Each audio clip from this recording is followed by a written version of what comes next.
Ito na mga kaipit, may nakita ko nga mga wild duck dito, marami. Pag mangingitlog to, ibinta na dayon yung mga wild duck. Marami. Dito ako sa Usukan, Plardel mga kaipit. Kaya support na lang sa mga followers sa akin. Yan mga kaipit. Oh. Yan. Yan ang pagitlog yan.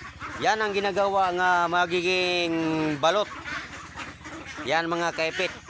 Yung itlog sa kanila, magiging balot yan. Yan. 1,000 lahat yan, mga kaipit. Kumakain sila ng yung mga pigs. At saka mga parang hindi ko kilala tong mga kinakain nila. Ito yung kinakain nila, oh. Ito. Parang gamot sa palay lang to, mga kaipit. Yan. No? Marami dito mga kaipit. Yung sa ilong la may marang mga tali, parang ilhanan yan. Kasi marami dito niya, masagol ba niya mga kaipit. Yan.